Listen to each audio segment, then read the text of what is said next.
Pio Gama Pinto, a name that once mentioned, it resonates with the brutality of political assassination in our country. Today, we are going down in history to remember this young journalist, then also an activist, who dedicated his life for the sake of the Kenyan independence.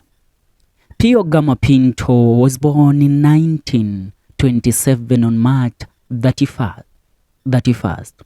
He died in 1965 on 24th of February, being a Kenyan journalist, a politician, and a freedom fighter. He was a socialist leader who was key in Kenya's struggle for independence.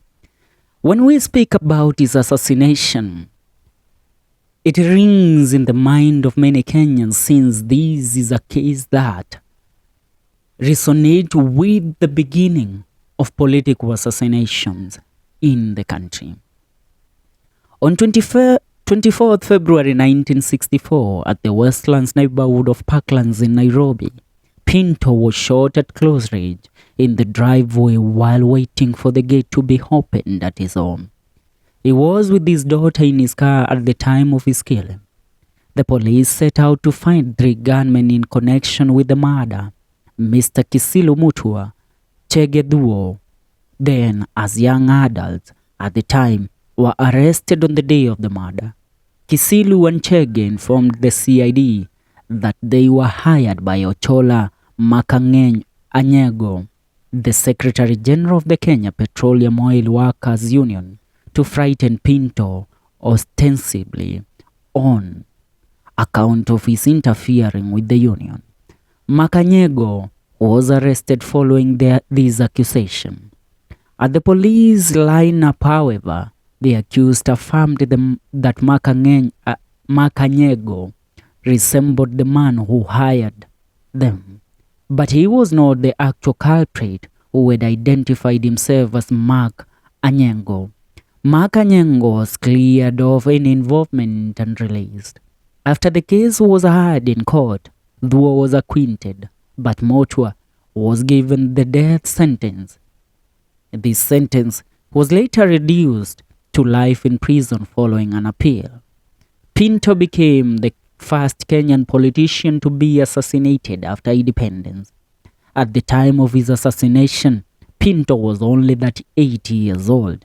He was survived by his wife Emma and his 3 daughters Linda, Malusha, and Tereshka. 2 years after the assassination, Emma and her daughters immigrated to Canada. Different theories have been forwarded about the assassination, with some suggesting that Pinto was killed by then President MZEE Jomo Kenyatta's men, and others seeing Pinto's assassination as the extermination of an avowed communist, with links to the Mozambican liberation movement by new colonial forces. An article published in Transition magazine in 1966 noted that a letter was circulated amongst members of parliament after Pinto's murder, warning of the risk of cooperating with Eastern Bloc. Bildad Kagia was quoted saying that Pinto's killing was not an ordinary murder but a political one, despite the wide perception that this was a political assassination. The police investigation treated the murder as not political. When Mutua was convicted for the murder of Pinto and was released after 35 years in prison through a presidential pardon by the late President Daniel Arap Moi, Mutua insisted on his innocence and called for thorough investigation to identify Pinto's true assassin. This is a man that goes down in history.